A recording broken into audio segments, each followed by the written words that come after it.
Bonjour à tous, c'est Jenny Garden, je suis médium conférencière et énergéticienne. J'espère que vous allez bien. Alors aujourd'hui, je vous prépare une guidance sur le domaine non, pas sentimental, spirituel. Parce que je viens d'en tourner une et ça a été à caractère sentimental, excusez-moi. Et du coup, sur du spirituel, qu'est-ce qui vous attend comme évolution sur l'année 2022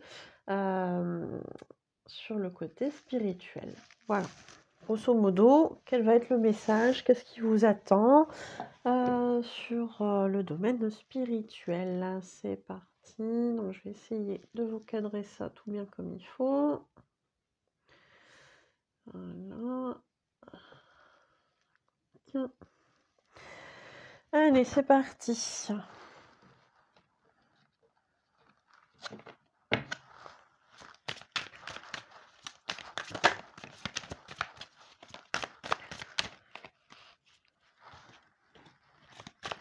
Donc ici, on a l'oracle bleu.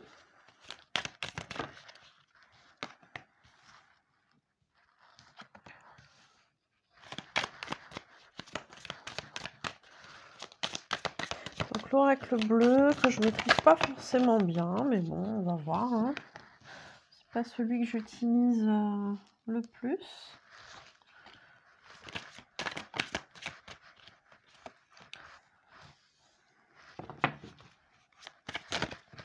Oups. Bah dis donc, elle s'était retournée celle-ci. Et celle-ci. Et celle-ci. Eh ben dis donc. Et là j'ai des coquinettes qui se font la malle. Mais ça fait beaucoup. Hein. Alors bon, voilà, on va reprendre celle-ci parce que elles se sont fait la malle. Allez, on va voir. Et puis si elles doivent revenir, elles reviendront. Voilà, voilà. Donc, qu'est-ce qui vous attend sur le domaine spirituel sur l'année 2022 sachant que, voilà, il ne faut pas se braquer non plus sur la date, que si vous tombez dessus en 2024, 2025 ou je ne sais en quelle année, eh bien, c'est pas grave, peut-être qu'il y a un message pour vous dans cette guidance spirituelle. Peut-être que ça peut vous parler sur d'autres domaines aussi, pourquoi pas. Donc vous prenez ce qui vous parle, vous gardez ce qui résonne en vous, mais voilà, vous avez votre discernement bien évidemment. Et du coup, quand ça vous parle pas, vous gardez pas. Voilà, voilà. Comme d'habitude.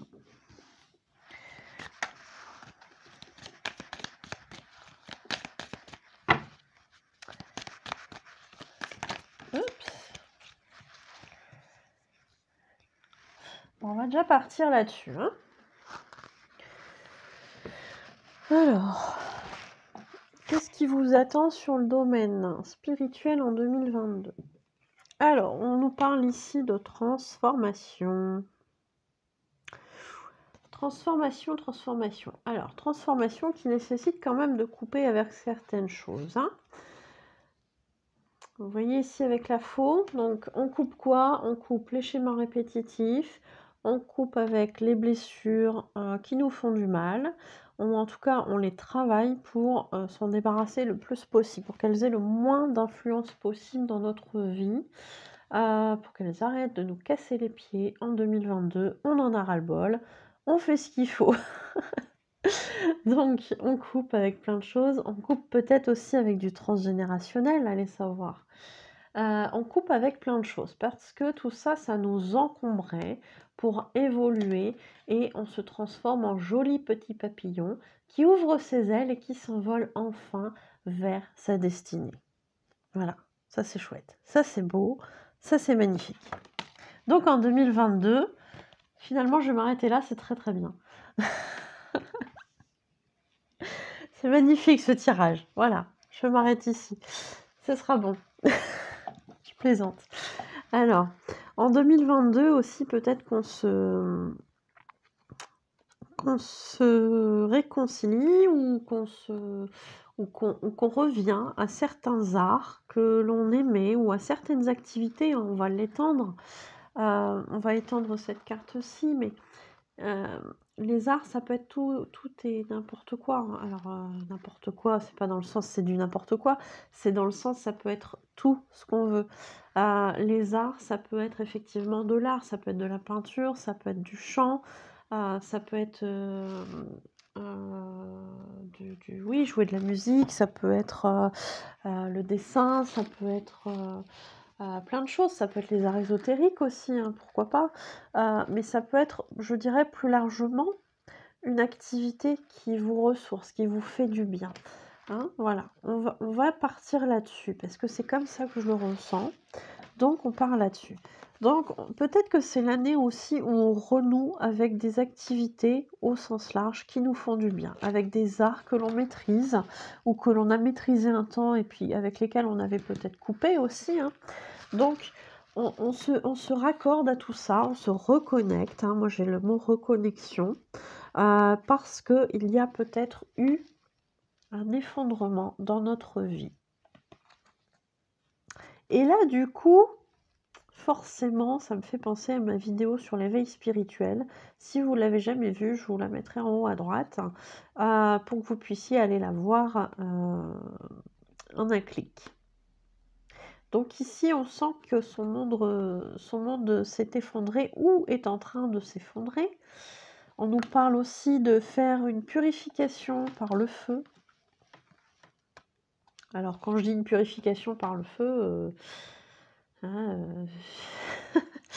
on y va mollo quand même, hein. Ça peut être une lettre de libération que l'on brûle, ça peut être faire les bonhommes allumettes que l'on brûle, mais toujours bien évidemment en respectant certaines consignes de sécurité. Le but n'est pas de mettre le feu à votre maison, on est d'accord. Ou alors de tout simplement méditer en faisant appel au feu sacré, au feu purificateur. Et on met tout ce qu'on a à mettre là-dedans pour s'en débarrasser, pour purifier, etc., etc. On peut même se voir rentrer, hein, dans un feu, visuellement parlant, hein, pas en vrai, hein. On peut même se voir rentrer en méditation dans un feu qui va nous purifier et renaître un petit peu de ses cendres, hein, comme un phénix, pourquoi pas. Ça peut être une très très belle image. Dans tous les cas, ici, on nous parle de feu, hein. Alors, je pense qu'ici, on a les signes de feu, on a le bélier, on a le lion et le sagittaire. Donc, vous pouvez être concerné, la personne, éventuellement, si vous pensez à quelqu'un, en écoutant ce tirage, peut être aussi de ce signe-là maintenant, ça peut être signe solaire, signe lunaire, signe ascendant, etc. Ou pas, forcément, hein, voilà. Mais si ça vous parle comme ça, tant mieux, sinon c'est pas forcément une obligation qu'il y ait une histoire de signe là-dedans. Voilà, donc on nous parle de faire une purification, hein. Donc certainement que cette année 2022 sera aussi l'occasion de travailler sur toutes ces choses-là qui s'écroulent pour vraiment repartir sur de bonnes bases, hein. En tout cas, on va s'acharner à purifier, à se purifier sur plein de choses, hein. Ici, on a la convoitise avec une petite paire de fesses. Je vous laisse admirer quelques instants. Donc, on a ici la convoitise. Je suis désolée pour ce petit écart. Voilà.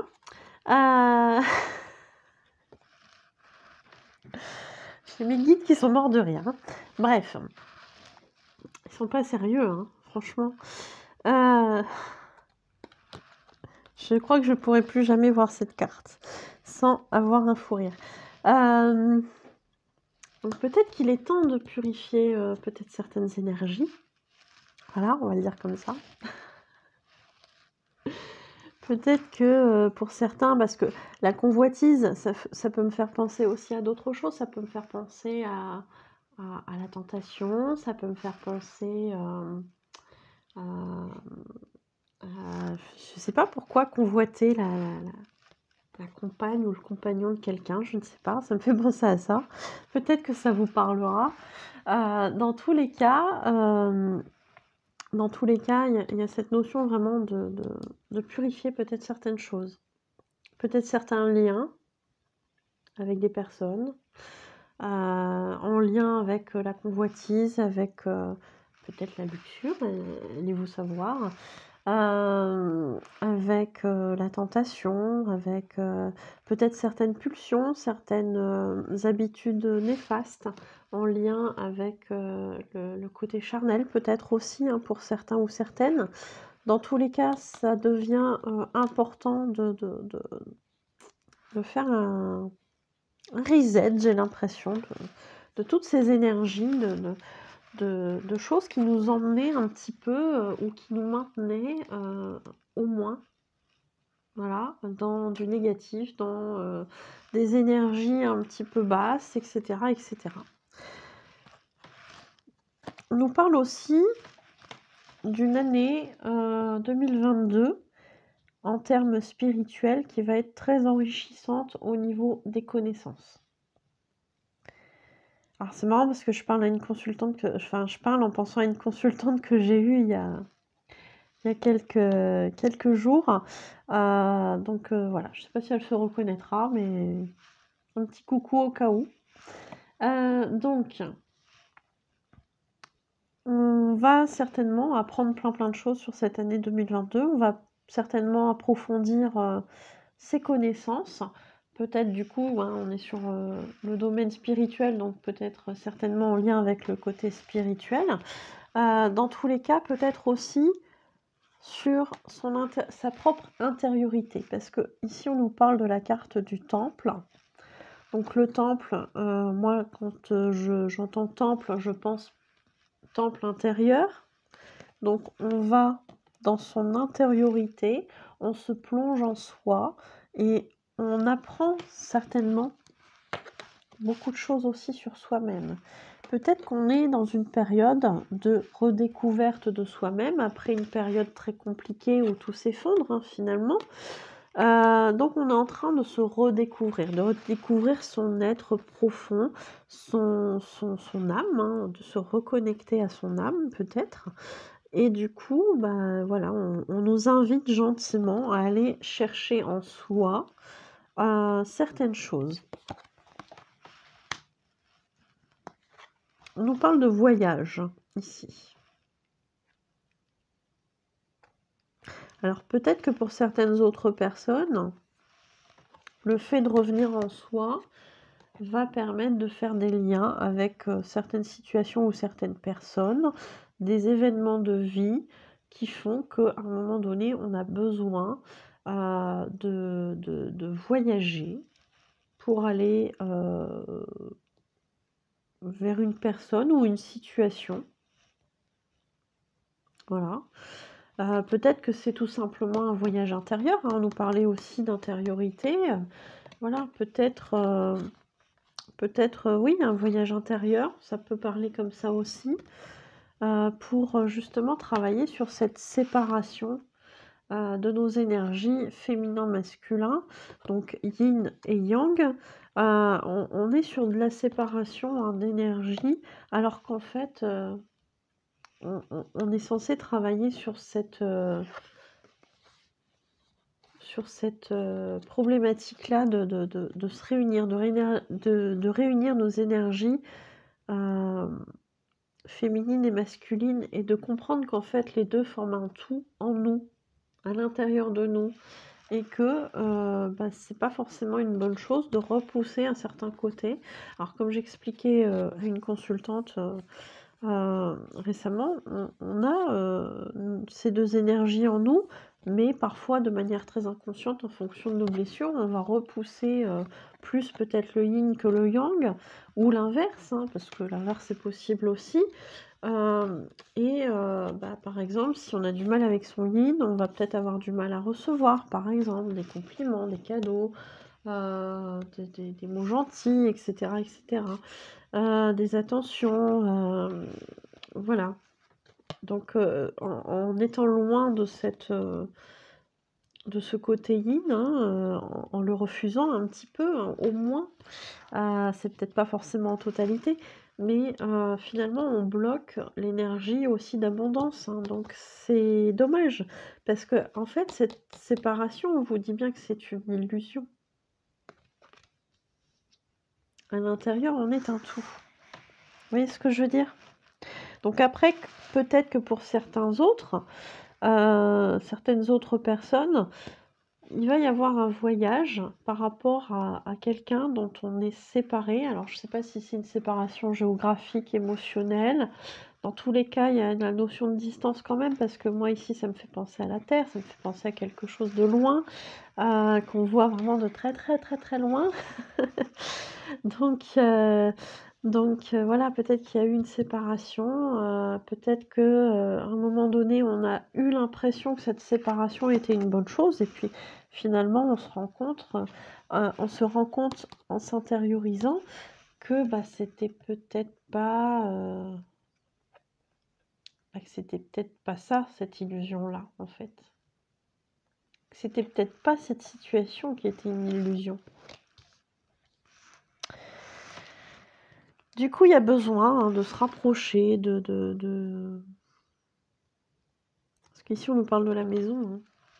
Alors la maison, symboliquement, ça peut être aussi son propre intérieur, hein, puisque, dans les rêves, hein, c'est comme ça aussi qu'on l'interprète. La maison est notre intérieur, donc ça nous renvoie encore à cette intériorité. Je pense vraiment qu'il y a des personnes qui ont beaucoup de mal à ressentir ou en tout cas à identifier ce qu'elles ressentent. C'est plus dans ce sens-là. On a du mal à identifier nos ressentis, nos sentiments, on a du mal à mettre des mots dessus, on a du mal à les exposer, à les exprimer. Et peut-être qu'on va avoir besoin justement de renouer le contact avec quelqu'un dont on est séparé. Alors je vous le dis, hein, émotionnellement ou de manière géographique, peut-être pour les deux, parce qu'à un moment donné, en fait, on se rend compte qu'on s'est trompé et que cette personne-là est vraiment quelqu'un de bénéfique pour nous. Alors je vous dis ça comme ça parce que ici à côté, on a l'âme sœur et on a la santé quand même, hein. Donc peut-être que cet éloignement, pour ces personnes-ci, hein, peut-être que cet éloignement nous cause du souci, hein, sur le côté santé. Alors santé émotionnelle ou santé physique, mais ici on nous parle bien que en retournant auprès de cette âme sœur, il y a une évolution. Alors quand on dit âme sœur, bah voilà, hein, on parle aussi d'autres liens d'âme, hein, comme des flammes jumelles par exemple, mais voilà, après vous prenez comme ça vous parle. Dans tous les cas, cette santé reprend du poil de la bête parce que ici on est sur un côté très très sombre et on va vers des couleurs quand même beaucoup plus gaies. Donc on reprend du poil de la bête, hein, voilà. Et puis bah, ici on nous parle d'avoir des nouvelles, hein, ou de donner des nouvelles. Que par contre on cherche une inspiration pour peut-être cette reprise de nouvelles. Alors on va essayer de voir un petit peu avec le tarot de Gaïa, le tarot des rêves de Gaïa, pardon, qui est assez particulier, mais on va essayer de voir un peu s'il a un message à nous transmettre par rapport à tout ça, parce que bah, moi je voudrais bien savoir un petit peu ce qu'il en devient de toute cette affaire, qui à la base était quand même une guidance reliée avec le spirituel et qui est en train de partir un petit peu en sentimental, j'ai l'impression. Donc vous voyez mon petit lapsus du départ, il était peut-être pas si anodin que ça, hein. Bon, je l'ai pas fait exprès, c'est pas ce que je voulais forcément. Mais bon, voilà. Après, en même temps, le mois de février, c'est le mois de l'amour, hein. On a la Saint-Valentin, donc bon, voilà. Allez, un petit message par rapport au rêve, au tarot des rêves de Gaïa. Nix. Oula. Oh, oh. Eh ben, mes petits coquinous. Moi, j'en peux plus. J'en peux plus. J'en peux plus. Quand je vous dis que c'est du sentimental,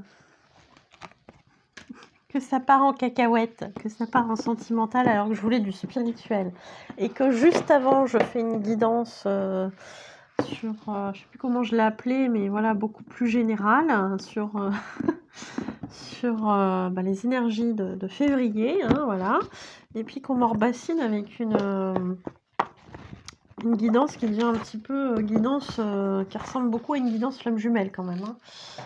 Donc à un moment donné, voilà, bon après on sait bien que le côté flamme jumelle, c'est aussi lié au spirituel, hein, voilà. Bon, alors, qu'est-ce qu'on nous raconte avec ça? Parce que moi, ça me semble clair, mais je veux pas m'emballer hein, dans ce délire flamme jumelle tout le temps. Donc on va essayer d'être un peu objectif et puis on va essayer de voir ce qu'on nous raconte avec le livret. Voilà, hein. Alors ça c'est quoi? C'est pas ça. C'est pas ça non plus, parce que du coup c'est un tarot, donc les symboles ne sont pas les mêmes. Le feu, c'est pas celui-là non plus. Ça va être le dernier des derniers, hein, bien sûr. L'eau. Alors, on est sur un 2 d'eau. Alors...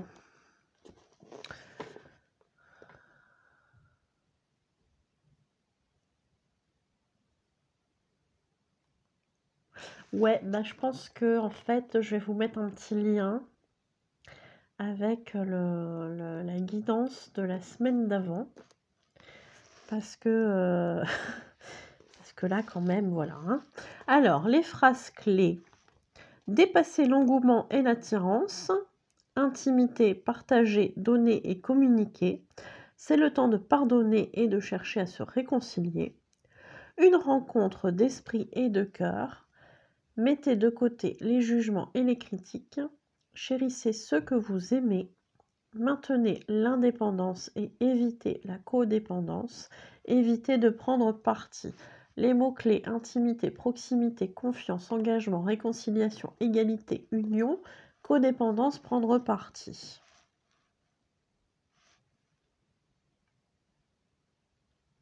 Alors, je vais vous lire ça. Hein. Alors, le 2 d'eau représente la relation qui a dépassé l'engouement et l'attirance physique et qui s'est construite sur un amour réciproque plus profond, sur le respect, la confiance et les intérêts et des valeurs partagées. Il symbolise une rencontre d'esprit et de cœur, exempte de tout désir de possession ou de contrôle. Donc effectivement, hein, les flammes jumelles, on parle d'un amour inconditionnel. On parle souvent du fait qu'un des deux jumeaux n'est pas dans les goûts classiques, que ce soit physique ou en termes d'état d'esprit, par rapport à ce que l'autre aime en général, ou en tout cas ce que l'autre recherche chez un partenaire au niveau sentimental. Donc effectivement, ça nécessite d'avoir un amour assez profond. Et effectivement, dans cette relation, on est amené à travailler sur le désir de possession et de contrôle. Hein. Voilà, je vous apprends rien, mes chers Yang. Je dis ça, je dis rien. Alors, cette relation est l'union de deux cœurs et de deux esprits, non pas dans l'intention de faire un tout ou de se compléter, mais dans celle de partager, de s'enrichir mutuellement et d'améliorer la vie de chacun. C'est un moment pour donner, partager et communiquer. Vivre une relation fondée sur l'intimité, partager vos pensées, vos sentiments, vos buts et vos peurs avec la personne que vous aimez, c'est être intime. Ouais. Et effectivement, on est dans ça. Hein. C'est vrai que j'ai pas voulu partir au départ là-dessus, mais j'y ai pensé quand j'ai eu ce temple intérieur. Les runners ont énormément de mal à exprimer leurs émotions. Enfin, quoique si, j'ai dû parler de ça un petit peu. À identifier déjà ce qu'ils ressentent, ce qui est très très compliqué à imaginer pour un yang, parce que le yang sait très bien qu'est-ce qu'il ressent. Le runner, il sait pas, il aime tout le monde, et voilà. Donc c'est assez déstabilisant pour un yang, mais effectivement, on est, dans ce côté où, le runner, doit quand même travailler, sur cette intériorité. Qu'est-ce que je ressens? Dans quoi je me lance? Qu'est-ce que je veux? Qui j'aime? Et cetera, hein, sont les grandes questions, mais pas que les seules, hein, qui doit, à un moment donné se poser, dans ce parcours, hein. Donc on est là-dedans, hein. On est là-dedans et effectivement, bah, le runner a très peur de l'intimité. Il va être capable de vous répondre sur des faits, très précis, hein, est-ce que, avec sa tierce, il y a toujours de l'intimité ou pas? Par contre, quand vous allez lui demander est-ce qu'il l'aime toujours, est-ce qu'il a des sentiments pour vous, amoureux, bah, là, vous allez pas avoir de réponse, hein. Donc c'est vraiment le côté, je suis dans l'intimité, je partage, mes sentiments et cetera. Bah, finalement, c'est très, très, très complexe. Donc on est là-dedans, hein. Donc je relis. Vivre une relation fondée sur l'intimité, ça équivaut à partager vos pensées, vos sentiments, vos buts et vos peurs avec la personne que vous aimez. C'est être intime. Tenir à elle, l'écouter et lui montrer de l'intérêt, c'est être intime. Lui montrer de l'affection en allant l'embrasser sur la joue ou en tenant sa main, c'est être intime.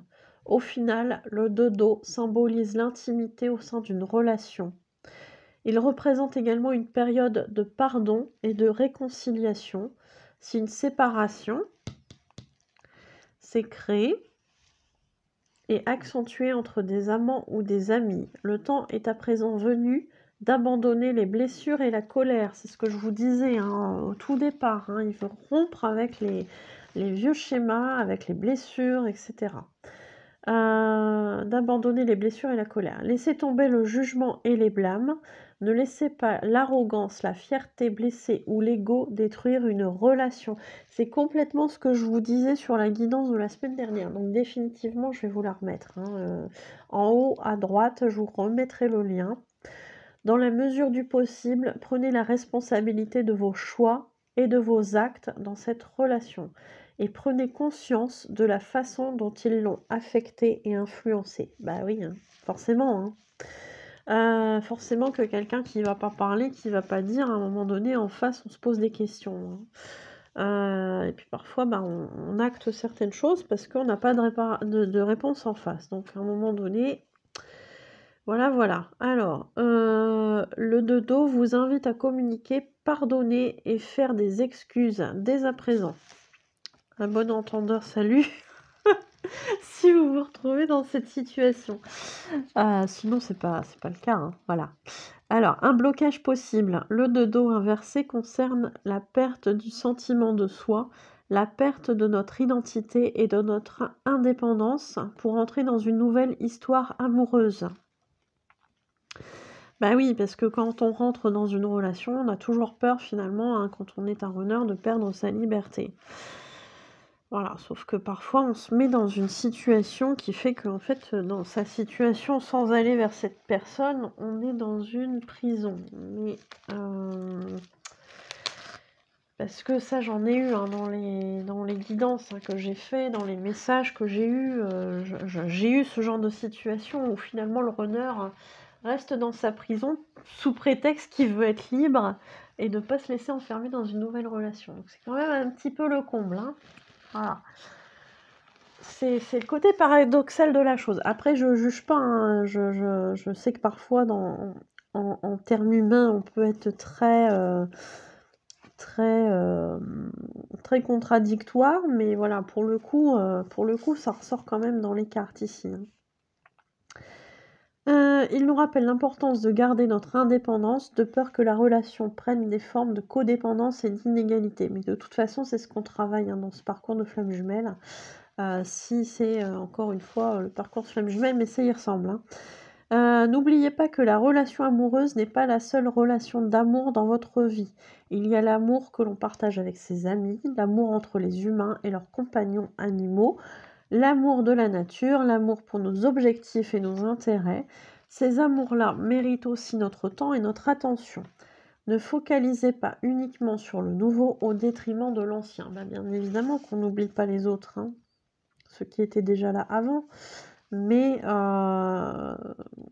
voilà, on nous rappelle cette palette, hein, finalement, d'amour, qui n'est pas forcément, le même amour qu'on va avoir envers ses amis, qu'on va avoir envers, son chéri, sa chérie, qu'on va avoir envers ses animaux, ses enfants, et cetera, hein. Ça reste des amours différents, même si c'est de l'amour.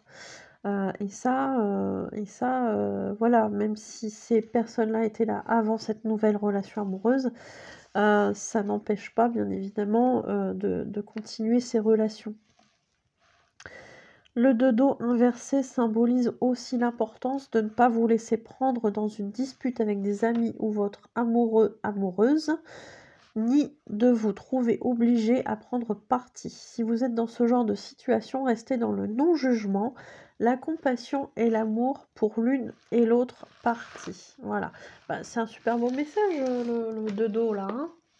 J'ai bien fait de sortir cet oracle, ce tarot, pardon. Bon, on nous remet quand même toujours dans les dents ces relations de flammes jumelles, donc je pense qu'à un moment donné, il y a peut-être un message important qui doit passer, vu que ça ressort, donc voilà. Bon, pour la première partie, il y aura bien du spirituel, pour la deuxième partie, bon, c'est en lien aussi, hein, puisque si c'est vraiment un parcours de flammes jumelles dans lequel vous êtes, c'est forcément lié au spirituel aussi, hein. Est-ce qu'on a d'autres messages à faire passer? On est déjà à 31 minutes.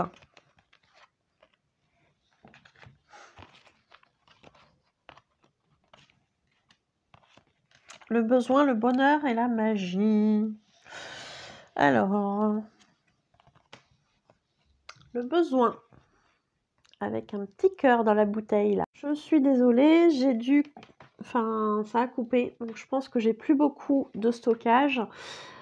Du coup, j'essaie de terminer rapidement la guidance. Donc on a ici le besoin d'exprimer ce qu'on a sur le cœur, ce qu'on a dans son cœur, ses ressentis, ses sentiments, ses émotions pour les libérer. Le fait que ce soit à l'intérieur enfermé comme ça, c'est pas forcément ce qui nous rend heureux, hein. On a ici le bonheur, c'est d'exprimer ses émotions, ses sentiments, c'est important. C'est ce qui va nous permettre d'actionner la magie de la loi d'attraction et de faire en sorte que ce que l'on souhaite arrive. C'était la suite, ça a encore coupé, donc je me dépêche pour terminer la vidéo. Pour les personnes qui souhaitent me montrer leur soutien, les likes, les partages de vidéos, les commentaires, les abonnements à la chaîne, les dons sur ma cagnotte Lydia, merci beaucoup. Pour ceux qui souhaitent prendre un rendez-vous pour une voyance, une guidance, un soin énergétique, une interprétation de rêve, un message flamme jumelle, un message défunt, ou toute autre prestation, soin énergétique au tambour, etc. Participer à un atelier, etc., vous pouvez me contacter aux coordonnées qui se trouvent à la fin de la vidéo. Toutes les prestations sont disponibles sur ma page professionnelle Facebook Jenny Garden Médium conférencière dans l'onglet service. Merci beaucoup de m'avoir écouté. Désolée pour la fin de la vidéo et prenez soin de vous. Belle journée, belle soirée à vous. À bientôt.